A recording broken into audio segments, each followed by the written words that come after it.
Hello friends and welcome to the Exams Made Simple and we are back with the current affairs of 15th of January 2021। तो 15 जनवरी 2021 का current affairs देखेंगे आज। The Hindu जो है वो publish नहीं हुआ है बिकॉज ऑफ यस्टरडेज। कल जो था पोंगल और ये सारे अलग अलग त्यौहार थे, मकराविलक्कू, इन सब के चलते I think the Hindu publish नहीं हुआ क्योंकि मैंने अभी तक वेबसाइट पे देखा it was not update. So we will be discussing the current affairs from this only. Editorials का वीडियो जो ऑलरेडी मैम बनाती हैं, she will be making the video and that is more than enough for you people, है ना। इस समय हम लोग 2 न्यूज़पेपर दोनों कंप्लीट कर रहे हैं, हिंदू और express. The other educator is going on very good, बहुत अच्छे एडिटोरियल्स आते हैं इंडियन एक्सप्रेस में भी, एंड आप लोग वो भी देखा करिए, बहुत ही ज़्यादा प्यारा। नीचे मैं लिंक आपको दे दूंगा उसकी प्लेलिस्ट की and you will be benefited from the analysis of that also. Current affairs के रिवीजन सीरीज़ के आज से वीडियोस डलने शुरू हो जाएंगे फ्रॉम टुडे ओनली, है ना। लगभग 8 बजे तक सुबह वीडियो डल जाया करेगा। जैसे मैंने ऑलरेडी आपको बताया हुआ है कि that series will be helpful for you if you don't have much command in the current affairs part, या फिर आपको लगता है कि वीक रह गया है, नहीं पढ़ पाए, रिवाइज नहीं कर पाए, तो वो पूरा एक रिवीजन पैकेज टाइप का आपको रहेगा। So if you want to join you can join from the link given in the description comment section below. Link ये है TEMSIAS.com/plan/, ठीक है ना। तो अगर आपको लेना है प्लान तो आप यहाँ से ले सकते हैं। Let's start with the questions first. आज के सवाल देखते हैं पहले, जिनके आंसर्स आपको करने हैं। पहला सवाल है, which of the following are the operational research base stations in Antarctica established under the Indian Antarctic programme. तो इंडियन अंटार्कटिक प्रोग्राम के अंतर्गत इनमें से कौन कौन से रिसर्च स्टेशंस हैं जो कि स्टैब्लिश किए गए हैं। First is Maitri, second is Bharati, third is Himadri, fourth is Dakshin Gangotri. मैत्री, भारती, हिमाद्री, दक्षिण गंगोत्री, ठीक है ना। तो आपको करेक्ट कोड बताना है 1 and 2 only, 3 and 4 only, 1, 2 and 3 only, 1, 3 and 4 only. तो आप बताइए इनमें से कौन सा करेक्ट होगा। 3 and 4, 1, 2 and 3, 1, 3 and 4, इनमें से कौन कौन से स्टैब्लिश किए गए हैं रिसर्च बेस इन अंटार्कटिका, ठीक है ना।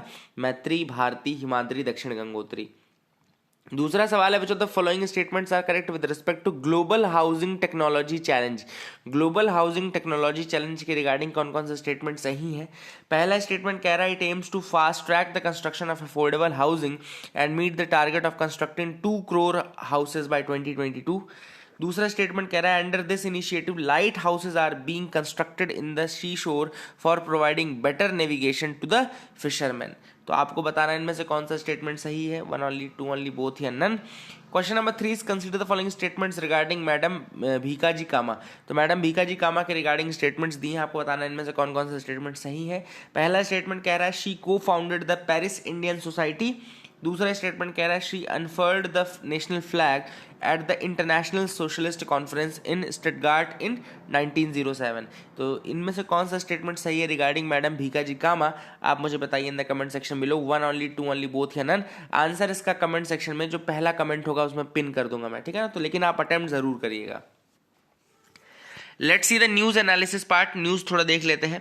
पहली न्यूज है, reserve bank of India constituted a working group on digital lending. अब कल मैंने आपको बताया था कि एक वर्किंग ग्रुप बनाया गया है on digital lending. Digital lending क्या होता है, जैसे कि डिजिटल ऐप्स का आप यूज़ करते हो, उन ऐप्स के माध्यम से आपको कोई लेंड करने लगे या आपको कोई बोलने लगे कि भाई आप 5,000 रुपये ले लो, आपको लोन चाहिए, आपको 10,000 की जरूरत है, चलो हम आपको दे देंगे, ऑनलाइन ट्रांजेक्शन कर देंगे बिना किसी फॉर्मेलिटी के, ये सारी चीज़ें एक ऑनलाइन कॉन्ट्रैक्ट आप की तरह साइन कर लेंगे, है ना। तो basically that is the digital lending. अब इसमें हो क्या रहा था, रिसेंटली बहुत सारे इशूज देखे गए जिसमें कि बहुत हैरासमेंट हो रहा था and youth were committing suicide because of this. Many youth who took loan like this, they were committing suicide and इस कारण से एक वर्किंग ग्रुप बनाया गया है to study this digital lending thing and इसमें ऑनलाइन प्लेटफॉर्म्स, मोबाइल ऐप्स, इन सबको स्टडी किया जाएगा एंड इसको जो हेड करेंगे बेसिकली वो मतलब रिजर्व बैंक ऑफ इंडिया ने ऑलरेडी बना दिया है ग्रुप। ओके, तो reserve bank of India has already formed the group. तो ये मैंने उसे कल भी आपको बताया था, आई होप कि कल भी मैंने आपको बताया था, है ना। अगला जो न्यूज़ है वो है, BARC develops India's first ruthenium 106 plaque for effective eye cancer treatment. तो अब यहाँ पे इंपॉर्टेंट न्यूज़ ये है कि बार्क ने कंप्लीट बनाया है क्या, इंडिया का पहला ruthenium 106 plaque for effective eye cancer treatment. तो भाभा एटॉमिक रिसर्च सेंटर ने आई कैंसर थेरेपी बनाई है। भाभा एटॉमिक रिसर्च सेंटर ने क्या बनाया है, आई कैंसर थेरेपी बनाई है। It was India's first indigenous ruthenium 106 plaque. Okay, तो इंडिया का पहला रुथेनियम 106 प्लैक बनाया है for the treatment of ocular tumours. Ocular tumours को ठीक करने के लिए रुथेनियम 106 प्लैक बनाया गया है, ठीक है ना, इसको याद रखिएगा। रुथेनियम 106 क्या होता है? It is a radio active form of the rare heavy metal ruthenium. तो रेयर हैवी मेटल है रुथेनियम भी, और उसी का एक रेडियो एक्टिव फॉर्म है ruthenium 106। It is a platinum group metal similar to platinum. तो ये प्लैटिनम ग्रुप मेटल होता है which is similar to platinum only, ठीक है ना। एंड रुथेनियम 106 बोलते हैं, बार्क ने इसको बनाया है। प्रोड्यूस कैसे होता है रुथेनियम? तो it is produced from the fission और splitting of uranium 235, the type of uranium used in nuclear fission reactors. So मतलब कि एक तरीके से कहना चाहिए कि जो ये बनता है, ये भी बनता है fission of splitting of uranium 235, ठीक है ना। फिजन या स्प्लिटिंग ऑफ यूरेनियम 235 से बनता है ruthenium 106, and it's a radio active form of the rare heavy metal ruthenium. ये भी याद रखिएगा। यूजेस होते हैं मेडिसिनल पर्पज में for cancer radiation therapy, specially for eyes and skin tumours. तो आईज एंड स्किन ट्यूमर्स के लिए ये इफेक्टिव रहता है highly. And it is also used in the radio isotope thermo electric generator that powers satellites. तो satellites को power करने के लिए जो radio isotope thermo electric generators use होते हैं, उसमें भी आप इसका यूज कर सकते हैं। तो दो इसके यूज मैंने बता दिया, एक मेडिसिनल पर्पस के लिए बता दिया, दूसरा मैंने आपको बता दिया कि किस तरीके से सैटेलाइट्स को पावर करने के लिए जो radio isotope thermo electric generators use होते हैं, वहां पर भी ये यूज होता है। लेकिन अगर आप इसका इंजेक्शन करना शुरू कर दें, या आप इसको मतलब कि बहुत ज़्यादा दिनों तक रिटेन कर लें, या इसके हाई डोज ले लो, तो ये कार्सिनोजेनिक भी होता है, मतलब कैंसर कॉजिंग भी होता है ना। ज़्यादा अगर आपने इसको थोड़ा सा भी इंजेस्ट कर लिया तो it becomes carcinogenic and it strongly retains in the bone, फिर बोन्स में ये रिटेन कर जाता है। तीसरी न्यूज़ है कि यूएसए ने बेसिकली क्यूबा को एक स्टेट स्पॉन्सरिंग टेररिज्म घोषित कर दिया है। अगर आपको याद हो, मैंने ये न्यूज़ आपको बताई थी। तो क्यूबा को यूएसए ने स्टेट स्पॉन्सरिंग टेररिज्म घोषित कर दिया है। एंड इसके लिए मैं आपको होमवर्क एक दे रहा हूँ कि आप एक चीज़ पढ़िएगा, Cuban missile crisis. What is this Cuban missile crisis? जिसको पता है वेल एंड गुड, आप मुझे बताइए कमेंट सेक्शन में क्या है क्यूबन मिसाइल क्राइसिस। थोड़ा पढ़ लीजिएगा, ईयर, डेट्स, और मुझे थोड़ा नाम भी बताइएगा कौन कौन लीडर था उस समय, ठीक है ना। क्यूबा का थोड़ा सा मैप मैं आपको दिखाना चाहता था एक्चुअली, ठीक है ना। तो अगर आपको ये पार्ट दिख रहा हो, जैसे ये जो पार्ट है ये आपका यूएसए वाला पार्ट है, ये नॉर्थ अमेरिका यूएसए वाला पार्ट है ना। तो यूएसए के इधर साइड, फिर नीचे यूएसए के नीचे मैक्सिको आपको मिलता है ना। यूएसए के नीचे आपको मैक्सिको मिलता है, और इसके बाद फिर यहाँ पे आइलैंड ग्रुप शुरू हो जाते हैं, है ना। इधर साइड आपके आइलैंड ग्रुप शुरू हो जाते हैं, बहुत सारे आइलैंड्स रहते हैं यहाँ पे, ठीक है। और यहाँ पे देखो बेलीज है, हॉन्डुरस है, निकारागुआ है, ठीक है। मैक्सिको, बेलीज, हॉन्डुरस, निकारागुआ, और इधर साइड आपका ये है Cuba. Cuba is this part, है ना, बहुत क्लोज है अमेरिका से, बहुत क्लोज है, ऐसा नहीं कि बहुत दूर है। अमेरिका यहाँ था, फिर इधर गल्फ ऑफ मैक्सिको पड़ती है, और फिर यहाँ ये क्यूबा पड़ता है। क्यूबा की कैपिटल जो है हवाना है। देखो क्यूबा की कैपिटल क्या है? हवाना। और क्यूबा के इधर फिर हैती पड़ता है, नीचे जमैका पड़ता है, ऊपर द बाहमास पड़ता है ना, बाहमास ऊपर पड़ता है। तो इसको आप याद रखिएगा थोड़ा सा। अटलांटिक ओशन में आता है, ये कैरिबियन सी है, कैरिबियन सी ये है, और अटलांटिक कैरिबियन सी, और इधर साइड आपका क्यूबा पड़ रहा है। क्यूबा की कैपिटल है हवाना। इधर हमने मैप में देखा यूएसए है, गल्फ ऑफ मैक्सिको है, फिर मैक्सिको, बेलीज, हॉन्डुरस, निकारागुआ देख लिया, क्यूबा देखा, उसके आगे हमने हैती देखा, नीचे जमैका देखा, ऊपर बाहमास देखा। तो this was a very basic map of this region, जिसको आपको थोड़ा याद रखना है। क्यूबल मिसाइल क्राइसिस क्या थी थोड़ा बताइएगा। एक अगली न्यूज़ है, वो है lumpy skin disease, LSD। Lumpy skin disease जो है, it has been infecting the Indian bovines. तो इंडियन बोवीन्स यानी कि एनिमल्स जो होते हैं ना, जो दूध देने वाले एनिमल्स होते हैं, इनको इम्पैक्ट कर रहा है आपका एक बीमारी जिसका नाम है लंपी स्किन डिसीज, LSD, ठीक है ना। तो that is the thing which is important, आप याद रखिएगा। अच्छा, ऊपर जो मैंने आपको बताई थी ये कौन सी वर्किंग ग्रुप बनाया गया है फॉर डिजिटल लैंडिंग, तो इसको याद रखिएगा, जयंत कुमार दास, जयंत कुमार दास कमेटी। तो अगर आपसे कोई पूछे कि जयंत कुमार दास कमेटी किसके लिए बनी है, तो जयंत कुमार दास कमेटी जो है वो बेसिकली डिजिटल लैंडिंग को स्टडी करने के लिए बनाई गई है, ठीक है ना। Lumpy skin disease basically it's caused by infection of cattle और water buffalo with a pox virus, lumpy skin disease virus, LSDV बोलते हैं उसको, pox virus, lumpy skin disease virus, ठीक है ना, पॉक्स वायरस बोलते हैं लंपी स्किन डिसीज वायरस को। And the virus is one of the 3 closely related species with in the genus Capri pox virus. तो कैप्री पॉक्स वायरस के जीनस के 3 closely related species हैं, उनमें से पॉक्स LSDV है ना, लंपी स्किन डिसीज वायरस एक है, ठीक है ना, तो इसको आप याद रखिएगा। एंड इसके अलावा जो दूसरे वो है शीप पॉक्स वायरस एंड अगला है गोट पॉक्स वायरस, ठीक है ना, तो शीप पॉक्स वायरस और गोट पॉक्स वायरस दूसरे हैं, ठीक है, याद रखिएगा। अगली जो न्यूज़ है वो है सुप्रीम कोर्ट कमेटी क्रैक्स की member opts out saying he is with farmers. अब सुप्रीम कोर्ट ने आपको मैंने बताया था 2 दिन से चल रहा है कि सुप्रीम कोर्ट मीडिएशन का काम कर रहा है, मीडिएटर बन रहा है between the government and the farmers. देखो ऐसा होता नहीं है, ऐसा होना नहीं चाहिए था, because this is not the job of supreme court to act as a mediator. Supreme court का काम है कॉन्स्टिट्यूशनैलिटी ऑफ द लॉ को चेक करना, ठीक है, या तो आप उस लॉ को स्टे लगाओ तो आप बोलो कि ये क्यों खराब है, और उसको स्टे नहीं, उसको सीधे नल एंड वॉइड घोषित करो, है ना, स्टे लगाओ या फिर उसको नल एंड वॉइड घोषित करो। आप उसमें मीडिएटर का काम नहीं कर सकते, बट नहीं, वो it is actually a kind of judicial overreach as well. इसको भी आप जुडिशियल ओवररीच में ही रखेंगे, है ना, इट्स अ वेरी की example of that. And mediation का काम करना कभी भी सुप्रीम कोर्ट का काम नहीं था, it was never the task of supreme court to act as a mediator. अगर कोई पॉलिसी डिसीजन सही नहीं हुआ है या ऐसा लग रहा है कि सही नहीं हुआ है तो वो ये काम उसका नहीं हो, वो देखेगा कि क्या कॉन्स्टिट्यूशनैलिटी है, उसमें क्या प्रोविजंस है, whether the body was in power to check that और नॉट, ये सारी चीज़ें काम है उसका। बट यहाँ पे मीडिएशन का काम करने लगा। अब हुआ क्या, मीडिएशन का काम किया, उसने बोला कि हम एक कमेटी बनाएंगे, कमेटी में ऐसा ऐसा होगा। अब उस कमेटी में एक मेंबर थे जिनका नाम है भूपिंदर सिंह मान। He is the president of BKU and chairman of all India किसान सभा। तो अभी क्या है, देखो ये इंपॉर्टेंट आपको चीज़ याद रखना है कि ये जो मेंबर है भूपिंदर सिंह मान, he has left the committee. उन्होंने कहा कि मैं इस कमेटी का हिस्सा नहीं रहूँगा, I will not be the part of this commission. अगले पेज में ये न्यूज़ और ज़्यादा बड़े उसमें पैमाने में लिखी गई है, ठीक है ना।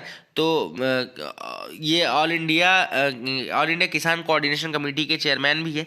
तो ऑल इंडिया किसान कोऑर्डिनेशन कमेटी के चेयरमैन होने के कारण इन्होंने बोला he will always stand with the farmers of Punjab, he will always stand with the farmers of Punjab. Bhupinder Singh मान, नाम याद रखिएगा, he has left the committee. And अब जो है फिर से रिप्लेसमेंट ढूंढेगी सुप्रीम, मतलब ये काम थोड़ी बचा आपका। कॉन्स्टिट्यूशनल केसेस इतने हैं, पेंडेंसी ऑफ केसेस इतने, आप वो सारे देखो, या तो आप इसको रिजेक्ट कर दो या ऑल टुगेदर आप बोल दो गवर्नमेंट को कि सही करके ले आओ, या ऑल टुगेदर बोल दो कि सही है ना। लेकिन इस तरीके से मीडिएशन का काम करना आपको शोभा नहीं देता और ना ही आपको करना चाहिए, ठीक है ना।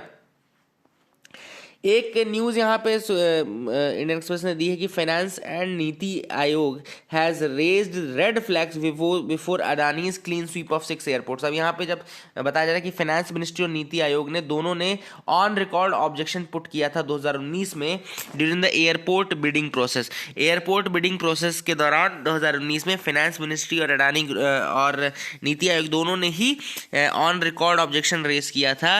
एंड इनके जो ऑब्जेक्शंस थे उनको ओवरऑल कर दिया गया था।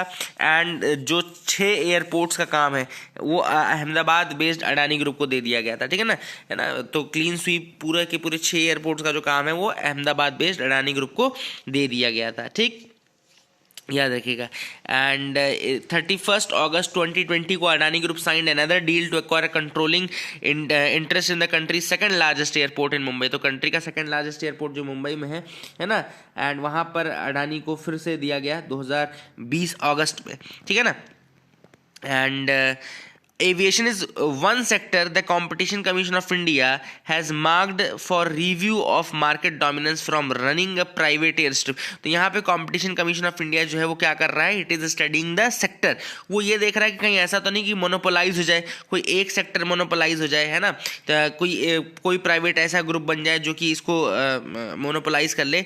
तो that is the thing which it is studying. और वैसे भी अडानी ग्रुप का जो मुंद्रा पोर्ट है, मुंद्रा पोर्ट याद रखेगा, इट्स अ प्राइवेट पोर्ट। अगर आपसे कहीं पूछ ले, यूपीएससी ने ऑलरेडी पूछा हुआ क्वेश्चन है कि मुंद्रा पोर्ट कैसा पोर्ट है, तो इट्स अ प्राइवेट पोर्ट, याद रखिएगा, it's a private port. And ये अडानी ग्रुप का है, बहुत बड़ा पोर्ट है ना।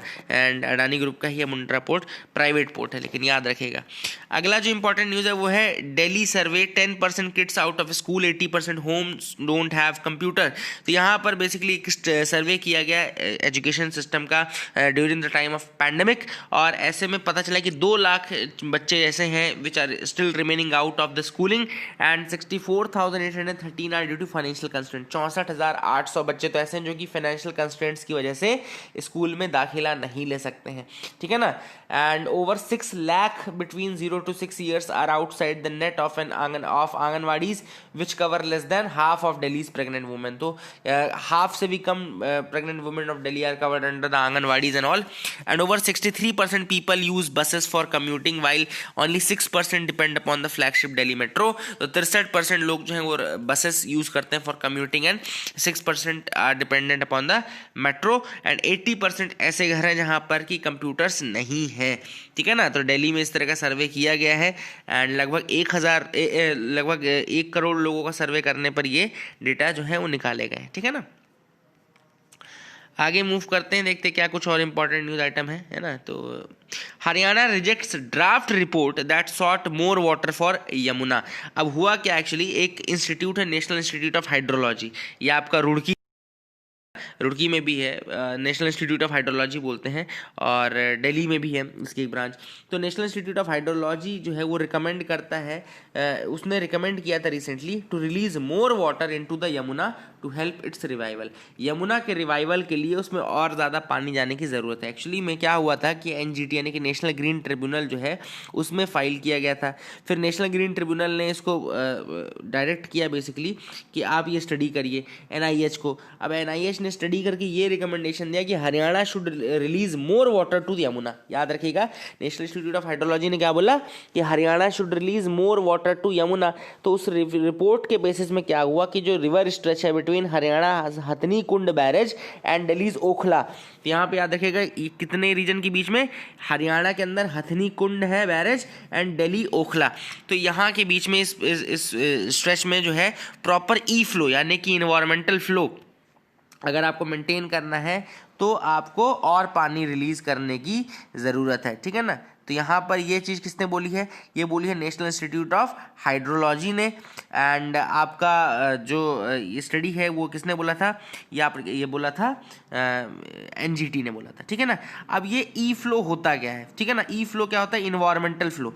इन्वायरमेंटल फ्लो ऐसा एक्सेप्टेबल फ्लो रिजीम होता है that are required to maintain a river in a desired environmental state और प्री डिटरमाइंड स्टेट। तो इन्वायरमेंटल फ्लो वो फ्लो होता है, एक प्री डिटरमाइंड फ्लो होता है जो कि उस नदी के लिए which is essential for that river to remain in an environmental state, मतलब ताकि वो जो रिवर एक अच्छी कंडीशन में रहे, एक डिजायर्ड कंडीशन में रहे, एक डिजायर्ड इन्वायरमेंटल कंडीशन में रहे, ये एक वो फ्लो होता है, उसको हम एंड ये हमको इंश्योर करने की ज़रूरत रहती है कि एक ई फ्लो इसको जैसे अगर आपको याद हो national mission for clean Ganga, national mission for clean Ganga के अंतर्गत भी एक बोलते हैं ना अविरल धारा, अविरल धारा मतलब उसका फ्लो जो रहे वो अविरल रहे, अविरल धारा उसका फ्लो अच्छा मेंटेन रहे, अविरल धारा, ये लिख लो। एनएमसीजी के अंदर जो अविरल धारा वाला कंसेप्ट है वो एक्चुअली ई फ्लो का ही कंसेप्ट है, ठीक है ना, अविरल धारा। तो that is the thing which you can maintain and इसको याद रखेगा आप, ठीक।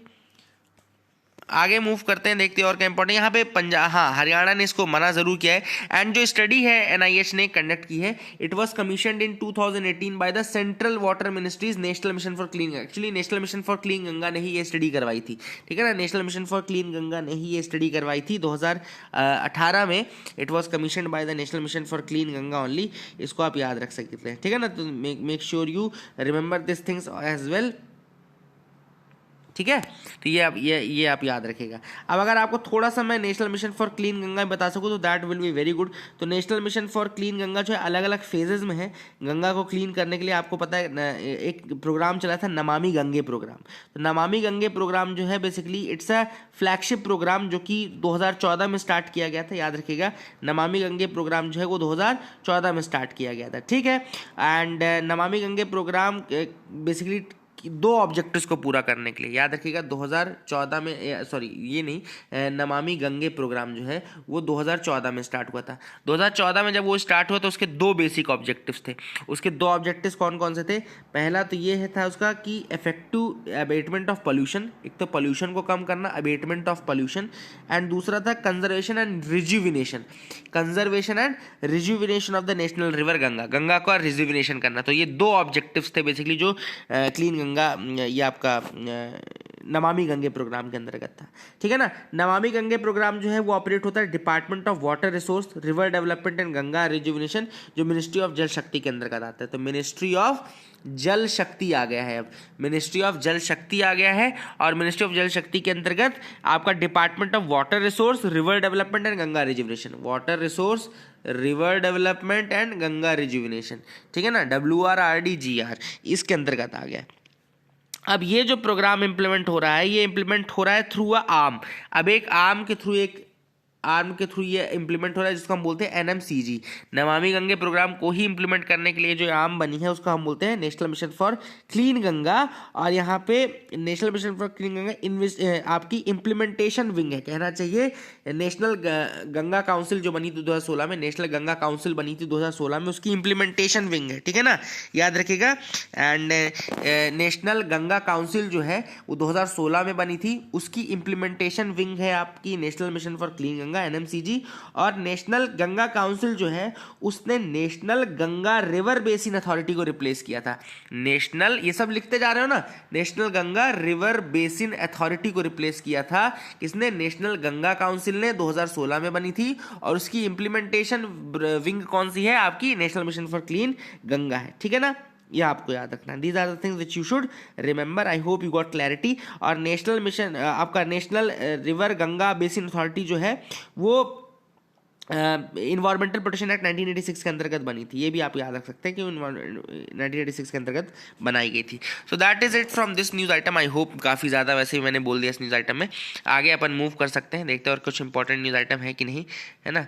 हिंदू रहता है थोड़ा अपन को क्या रहता है कि पूरा आइडिया रहता है कहाँ से क्या पढ़ना है। एक्सप्रेस में अपन इतना न्यूज़ आइटम नहीं पढ़ते, जैसे एडिटोरियल्स पढ़ते हैं, इसलिए मैं बता रहा हूँ कि जो एडिटोरियल मैडम पढ़ा रही हैं एक्सप्रेस के, that are more than enough. अगर आपने उतना ढंग से पढ़ लिया है तो that will be very much helpful to you people. बहुत ज़्यादा अच्छे आर्टिकल्स आते हैं एंड एक्सप्लेन सेक्शन इसमें आता है। So that is the thing, that is the reason why we started this.